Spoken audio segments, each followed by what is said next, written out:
Bismillahirrahmanirrahim. Assalamualaikum warahmatullahi wabarakatuh.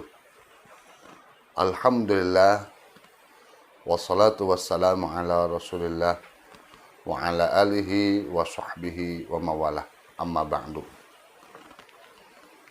Faqala ta'ala, a'udzu billahi minasy syaithanir rajim. Bismillahirrahmanirrahim. Qul huwallahu ahad, Allahus samad, lam yalid wa lam yulad wa lam yakul lahu kufuwan ahad. Al-ayah. Wa qala Nabi sallallahu alaihi wasallam, fa'lam annahu la ilaha illallah. Atau kama qala Rasulullah. Kaum muslimin wal muslimat, para rekan muda dan para sahabat YouTuberin wa YouTuberot, Facebookin wa Facebookot, Instagramin wa Instagramat yang sama-sama dirahmati Allah. Di dalam hal ini kita sama-sama melanjutkan tema pembahasan kita, yaitu tentang aqidatul iman, tentang aqaid, tentang kesungguhan hati, tentang ikatan akidah, ikatan hati mukmin kepada Allah Subhanahu wa ta'ala dalam ruang lingkup keimanan. Iman adalah harta yang sangat berharga, mutiara yang amat mahal, karena iman ini yang selalu kita inginkan kita bisa bawa kembali saat diri ini kita semua menghadap Allah Azza wa Jalla. Dan berbahagialah jikalau iman itu bisa menemani kita, bisa menjadi sahabat kita dan menjadi teman kita pada saat kita menghadapnya. Baik, sahabatku yang dirahmati Allah, kita langsung saja kepada tema bahasan, yaitu sifat kelima. Setelah sebelumnya sifat mukhalafatul hawadis, sifat baqa, sifat qidam, dan sifat wujud, maka sekarang sifat kelima, yaitu sifat qiyamu binafsi. A'udzu billahi minasy syaithanir rajim. Bismillahirrahmanirrahim. Litabaruk, untuk mengharap berkah daripada kajian ini. Wa yajibu, wajib, fi haqqihi ta'ala, kepada hak Allah, kepada qiyamu bin nafsi, sifat qiyamu bin nafsi, yaitu al-qiyamu, Allah berdiri, bin nafsi, dengan sendirinya. Wa maknahu, adapun maknanya daripada al-qiyam bin nafsi, kalau tadi baru arti, sekarang makna. Annahu, sesungguhnya Allah Ta'ala yang maha suci, Ta'ala yang maha tinggi, Ta'ala yang maha luhur, la yabtaqir, tidak membutuhkan Allah ila mahallin, kepada tempat, wala ila mukhassisin, dan tidak butuh Allah kepada penentu dan yang menentukan, yang mengatur. Wadidduhu, adapun lawanan daripada sifat al-qiyam binafsi, al-ihtiyaju, berhajat atau membutuhkan, ilal mahalli, kepada tempat, wal mukhassisi, dan kepada penentu, kepada yang menentukan. Wa dalilu, adapun yang menjadi dalil, ala dalika, kepada wajibnya Allah disifati dengan sifat qiyam binafsi, annahu, sesungguhnya Allah, lawih taja, kalau seandainya Allah berhajat atau berkebutuhan, ila mahalin, kepada tempat, lakana, niscaya Allah sifatun, sosok, sifat, tinggi, pendek, lebar atau sempit, gede, kecil. Wa kaunuhu sifatun, adapun adanya Allah yang sifat itu muhalun, mustahil. Walau ihtaja, dan kalau seandainya Allah membutuhkan ilal mukhassisi, kepada yang menentukan atau yang memberi, yang mengatur, lakana niscaya Allah keberadaannya hadisan, apes, rusak, lemah seperti makhluk. Wa kaunuhu hadisan, adapun adanya Allah apes, lemah dan rusak seperti kita, muhalun, mustahil. Karena kemarin kita sudah sama-sama mengetahui dalil daripada sifat qidam, sifat baqo. Sifat ini sifat salabiyah, masih sifat yang menolak dan bertentangan dengan sifat kemakhlukan kita. Kalau sekedar wujud nafsiyah, wujud yang bersifat ada, sifat datiyah. Allah wujud, kita wujud. Bedanya, Allah wujud, qidam. Kalau kita wujud, hudus. Kalau Allah wujud, baqo. Kalau kita wujudnya fana. Kalau Allah wujudnya mukhalafatul hawadis, kalau kita wujudnya mumatsalah. Banyak yang serupa, banyak yang sama. Nah, Allah wujudnya itu adalah al-qiyamu bin nafsi. Berdiri sendiri, tidak membutuhkan siapapun. Adapun adanya kita adalah al-ihtiyaju, butuh. Jangankan kita dalam nafas, dalam nyawa, dalam iman Islam butuh Allah. Sehari-hari saja kita membutuhkan banyak orang. Perbuatan kita, misalkan seperti saya ngisi konten YouTube ini untuk pengajian. Saya butuh teman yang memasang ini. Saya butuh teman ini. Maka mari kita sama-sama urai, kita sama-sama detail kaji secara mendetil daripada sifat al-qiyam binafsi ini. Al-qiyam binafsi ini sifat salabiyah, sifat untuk menolak sifat-sifat yang ada di makhluk. Karena Allah berdiri sendiri tanpa orang lain. Mandiri yang sejati itu Allah. Kalau kita tidak ada yang mandiri. Mandiri artinya kita tidak banyak bergantung kepada pendapat orang lain. Tapi untuk umur, untuk kesempatan, untuk waktu, kesehatan, kita sepatutnya bergantung hanya kepada Allah. Tidak ada yang mandiri. Mandiri kita hanya dalam batas bahasa yang kita pahami. Oh, saya mandiri. Saya bisa berdiri sini karena mandiri. Bank mandiri, semuanya mandiri. Karena mungkin berdiri yang tidak banyak dirasikin atau dipahamin, atau tidak banyak pendapat, atau tidak banyak pengurus yang ikut andil di dalamnya. Dia sendiri, mandiri. Kalau mandiri kita mandi makan sendiri. Kalau Allah mandiri, artinya adalah tidak membutuhkan siapapun, tidak berkepentingan dengan siapapun, dan tidak berkebutuhan dengan apapun. Maka di sini artinya, maknanya adalah annahu ta'ala la yabtaqir illa mahallin. Allah tidak membutuhkan tempat, tidak membutuhkan ruangan, tidak membutuhkan detail sebuah tempat di mana untuk menempatkan sesuatu. Contoh, saya butuh tempat di sini. Tempat saya, misalkan di majelis ini, saya butuh alas untuk saya menyimpan bokong saya, untuk menyimpan badan saya. Dan menyimpan badan saya itu tidak mungkin di tempat yang basah atau tidak mungkin di tempat yang becek. Saya butuh yang tebal, misalkan ada sejadah atau ada karpet, ada kursi. Saya pun membutuhkan tempat di mana badan saya bisa masuk. Tidak mungkin saya masuk ke kotak-kotak yang kecil-kecil. Kalaupun itu saya tembus, misalkan kaca, saya bisa kejedot dulu. Ini kita. Karena kita ini adalah sosoknya sifat. Sifat ini tinggi, pendek, lebar, sempit, kurus, gemuk. Gitu. Nah, kenapa Allah tidak membutuhkan tempat?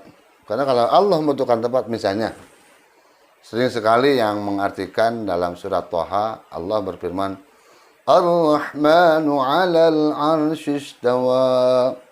Ar-Rahmanu adapun Allah sang Maha Pengasih, 'alal 'arsy di atas arasnya, istawa yang duduk bersemayam. Nah, kalau bersemayam ini diartikan dalam posisi duduk seperti layaknya kita memandang orang duduk, maka niscaya Allah akan terbagi dan Allah akan banyak perlunya. Allah perlu kursi, Allah perlu bokong, Allah perlu kanan kiri.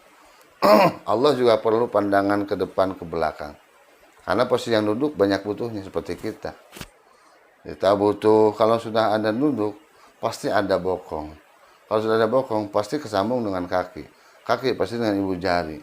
Ibu jari pasti kesambung dengan betis. Pasti kesambung dengan celana. Pasti ada hubungannya dengan baju. Kalau begitu, Allah bakal banyak butuhnya. Sementara di sini disifati Allah qiyam binafsi. Tidak butuh apapun. Tidak butuh atas maslahat. Tidak takut akan madarat. Ibadah hambanya tidak untuk Allah.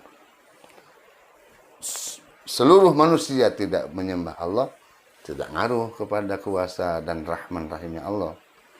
Seluruh makhluk misalkan durhaka kepada Allah, tidak pengaruh kepada semuanya. Karena Allah tidak butuh. Al-qiyamu bin nafsi. Beda dengan kita. Kalau dipuji, kita bahagia, senang. Kalau dicaci, kita melehoy, langsung aloy, langsung letoy. Kalau manusia sudah berdekatan dengan Allah, sudah bisa melihat sifat-sifat Allah, maka manusia itu yang paling baik. Kenapa? Tidak akan pengaruh dengan pujian. Tidak akan menukik atau tidak akan mundur dengan cacian. Hubbu billah wa bughdu billah. Inilah sifat-sifat Allah yang sudah dipakai oleh manusia-manusia yang selalu berdekatan dengan Allah. Tapi kalau manusia yang masih jauh dengan Allah, dia akan sangat butuh dengan segala sesuatu. Allah Subhanahu wa Ta'ala Maha Kaya, tidak membutuhkan apapun dari makhluknya. Misalnya kalau diartikan, makanya ayat yang tadi dalam surat Toha adalah ayat mutasyabihat namanya. Untuk makna, untuk arti harus dipasrahkan kepada ahli mufassirnya. Dalam ahli mufassir disebutkan Ar-Rahmanu 'alal 'arsy istawa. Ar-Rahmanu adapun Allah yang Maha Rahman, Maha Pengasih, 'alal 'arsy kepada aras, istawa yang menguasai. Beda. Duduk bersemayam dengan menguasai. Kalau menguasai itu tidak harus dipegang, tidak harus diduduki, dan tidak harus dipeluk. Presiden menguasai Indonesia. Bapak RT menguasai selingkungan RT. Bapak Lurah menguasai selingkungan Lurah. Nggak mungkin dia bisa masuk di situ dalam waktu yang bersamaan. Tapi menguasai. Nah, seperti itu. Jadi istawa di situ artinya menguasai. Karena kalau diartikan istawa ini bersemayam, maka pasti Allah itu sosok. Karena dia butuh tempat. Karena dia butuh untuk bersemayam. Bersemayam itu untuk senang. Seperti gini, bersemayam, duduk, bersemayam di atas singgasana. Maka kalau itu dibayangkan dalam posisi kemakhlukan, niscaya tidak akan ketemu dengan zat Allah yang al-qiyamu bin nafsi. Selanjutnya, kalau seandainya Allah butuh terhadap sesuatu yang mengaturnya, sesuatu yang memberinya, sesuatu yang menjadi penentunya, hidup matinya, rezeki dan semuanya diatur oleh sesuatu tadi, lakana hadisan, maka pasti keberadaan Allah itu lemah sama dengan kita. Karena Allah itu mukhalafah, sudah beda dengan makhluknya. Kalau seandainya Allah membutuhkan penentu, membutuhkan pencipta, membutuhkan pemberi, membutuhkan yang mengatur, niscaya posisi Allah pun sama dengan kita. Dalam posisi yang sama dengan kita, maka hukumannya pun akan sama dengan kita. Sama seperti apa? Sama butuh minum. Sama kalau butuh, berarti fakir. Kalau fakir, berarti kurang. Kalau kurang, berarti lemah. Padahal dalam Al-Quran Allah disebutkan Allahu muttasifun bikulli kamalin munazzahun an kulli naqsin. Allah itu disifati dengan sifat kesempurnaan, bersih dari sifat-sifat kekurangan. Oh, kalau begitu apa dalilnya yang menunjukkan bahwa Allah itu wajib al-qiyam bin nafsi? Ya tadi, Karena di sini harus kita menempuh pakai akal dulu dari akal. Kalau seandainya Allah Subhanahu wa taala membutuhkan makhluk, membutuhkan sesuatu, maka niscaya Allah pun lemah. Kalau Allah membutuhkan tempat untuk ruangan, untuk tempat menempatkan diri dan posisinya, maka Allah pasti sosok. Ketika sosok, Allah bakal banyak hajatnya. Padahal tadi disebutkan, Allah itu qiyamun bi nafsi. Tidak butuh. Salat kita, ibadah kita adalah untuk kita. Wa man jahada fa innama yujahidu li nafsihi. Innallaha ghaniyyun 'anil 'alamin. Wa man jahada fa innama yujahidu li nafsihi. Innallaha ghaniyyun 'anil 'alamin. Waman barang siapa jahar yang bersungguh-sungguh dalam hidupnya, fa innama maka sesungguhnya pastinya yujahidu dia telah bersungguh-sungguh li nafsihi untuk dirinya. Seseorang yang bersungguh-sungguh mencari cinta, apakah itu cinta? Bertanya tanpa sengaja. Dia bersungguh-sungguh untuk usaha, mencari nafkah, mencari rezeki dari berbagai cara, dagang, online, dan sebagainya. Apa yang diusahakannya? Apakah itu menguntungkan Allah? Tidak. Fa inna ma yujahidu li nafsi, maka sesungguhnya dia sudah bersungguh-sungguh untuk dirinya. Kita sholat dari mulai rukun, syaratnya, batanya. Kita mengaji tentang wudhu dari fardu sampai syarat batanya, sunnah-sunnahnya. Kita jaga wudhu sampai tidak bata. Itu tidak akan ada dampak apapun bagi Allah. Semata-mata ini adalah keberuntungan dan kebaikan untuk kita. Yujahidu li nafsihi, maka sesungguhnya perbuatannya adalah sungguh-sungguh untuk membekali, menguntungkan diri sendiri. Kenapa Allah memerintahkan kita untuk senantiasa menjalankan ibadah? Apakah Allah butuh? Oh tidak. Karena Allah sayang, Allah Rahman, Allah Rahim, Allah mau manusia berada dalam fitrahnya. Allah mau kembali kepada tempat aslinya manusia. Manusia berada di surga, maka untuk menjaganya di dunia harus mematuhi rambu-rambu. Patuh kepada perintah, patuh kepada larangan untuk jauhi, agar kembali ke tempatnya. Dan Allah suka. Allah suka, Allah sayang, Allah cinta kalau manusia masuk surga.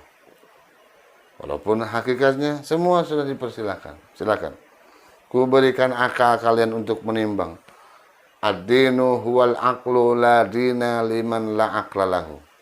Agama bersandar kepada akal, tidak beragama bagi yang tidak menggunakan akal. Timbang semua, apakah ini menguntungkan atau merugikan? Apakah dengan ini saya kalau bersungguh-sungguh ini akan berbuah baik atau tidak? Jauh lebih dari itu, kita bisa pertimbangkan apakah kalau saya berbuat ini Allah cinta atau tidak? Apakah kalau saya berbuat ini saya bisa mengenal Allah atau tidak? Karena kata Allah, qul in kuntum tuhibbunallah fattabi'uni yuhibbukumullah. Kata Allah kepada Nabi Muhammad, qul in kuntum. Qul katakan oleh Muhammad, ya Muhammad, in kuntum, kalau seandainya kalian semua tuhibbunallah, mencintai Allah, fattabi'uni, ikutilah aku. Mengikuti Rasulullah, mengikuti cara-cara Allah mengajarkan kita untuk mengenalnya. Mengikuti cara-cara Allah untuk kita bisa menyentuh ridhonya, untuk kita bisa merasakan kasih sayangnya. Karena cara Allah itulah yang paling Allah berikan, ajarkan buat kita. Tapi Allah tidak mengambil keuntungan apapun. Innallaha ghaniyun 'anil 'alamin.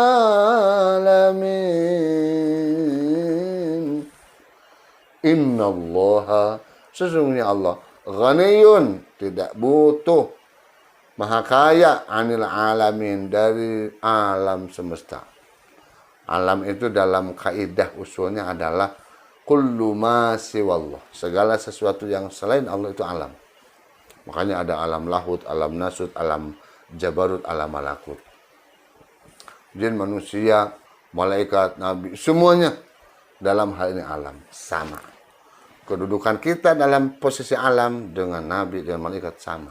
Sebagai makhluk, sebagai perkara sesuatu selain Allah.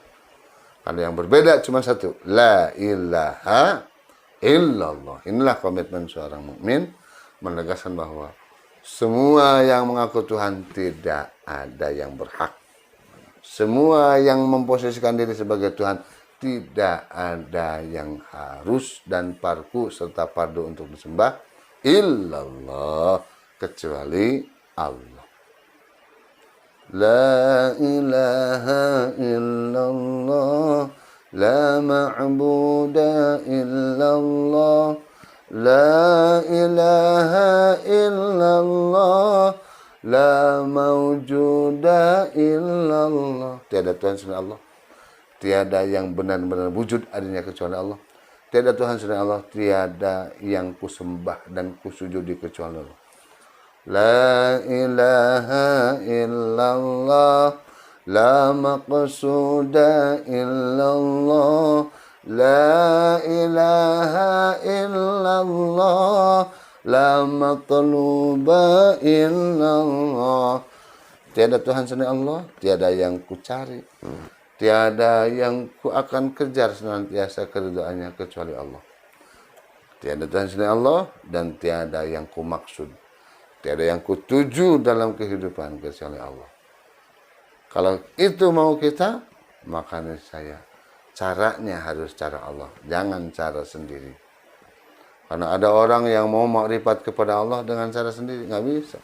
Harus cara Allah, harus cara yang ditunjukkan oleh Rasulullah Sallallahu Alaihi Wasallam. Ini mau cari makrifat dengan cara nyelam di air, mau makrifat dengan cara menyendiri di gua-gua sepi, mau makrifat menyendiri di gunung-gunung. Nggak demikian.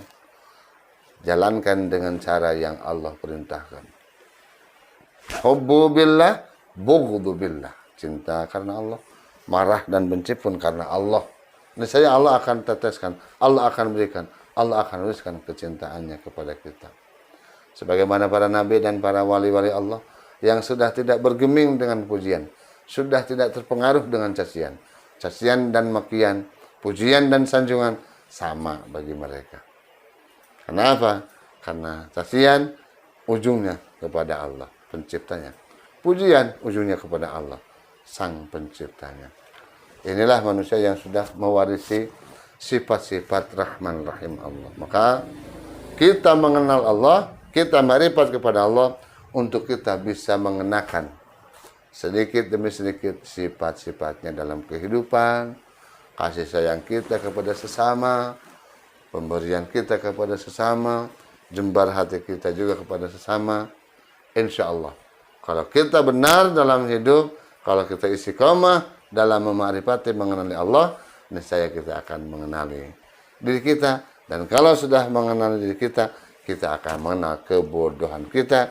Dan kalau sudah mengenal kebodohan kita, kita akan berusaha terus untuk berbuat yang terbaik untuk kita, untuk sesama makhluk, untuk sesama manusia. Karena gambaran kecil daripada kehidupan di dunia adalah ketentuan kita dan gambaran kecil kita di akhirat. Bila dunia hasanah, insya Allah hasanah. Allah tidak butuh semua, Allah tidak butuh kita, tapi sebaliknya kitalah yang butuh Allah Subhanahu wa ta'ala. La haula wa la quwata illa billahil azim. Jadi kesimpulan, sifat yang kelima adalah sifat qiyam nafsi, artinya Allah mandiri, Allah tidak butuh siapapun, Allah tidak butuh makhluk, Allah tidak butuh tempat untuk ruangan di tempat sela-sela dimanapun. Allah zat yang maha tinggi, maha suci, maha tidak terbayangkan oleh kata-kata, luput dari setiap genggaman makna. Allah Subhanahu wa taala mustahil disifati dengan sifat al-ihtiyaj, artinya memerlukan, berhajat, butuh dengan manusia yang tapi ada hadis yang mengatakan bahwa kalau Allah tidak mengkabulkan doa yang berdoa, Allah malu. Ada malu, perasaan kurang malu itu. Ada kadang-kadang Allah marah, perasaan kurang marah itu. Itu untuk menunjukkan betapa kita pun tetap harus pakai cara dan etika dengan Allah. Harus pakai cara dan etika dengan Rasulullah. Kepada sesama saja kita diajarkan akhlak, adab, dan etika. Apatah lagi kepada Allah Subhanahu wa ta'ala. Dalilnya adalah yang tadi, jika Allah butuh terhadap makhluk, jika Allah butuh kepada sesuatu untuk mengatur, niscaya Allah lemah. Kalau Allah lemah, sama dengan kita. Dan kalau sama dengan kita, maka tidak akan ada kita. Karena kita butuh Allah, Allahnya sama dengan kita. Tidak ada yang menguatkan. Tidak ada la ilaha illallah. Dan la ilaha illallah adalah kunci untuk dimanapun kita bertauhid. Kunci untuk cara kita mengenai Allah Subhanahu wa ta'ala. Rabbi fanfa'ana bi barakatihim wahdinal husna bi hurmatihim wa amitna fi tariqatihim wa mu'afati minal fitani ya Rasulullah salamun alaik ya rafi'a sya'ni wal daraji afatan ya jiratal alami ya uhailal judi wal karami Rabbi yassir lana wa la tu'assir alaina Rabbi tamim lana bil khairi a'malana ya Allah, mudahkanlah segala urusan kami, jangan kau persulit. Sempurnakan akhir kami dengan segala kebaikan, dengan segala kemudahan, dengan segala keberkahan untuk saya dan untuk semua yang mendengarkan. Wallahul muwaffiq ila aqwamit thariq, wallahul hidayah wa taufiq wal 'afu minkum. Assalamualaikum warahmatullahi wabarakatuh.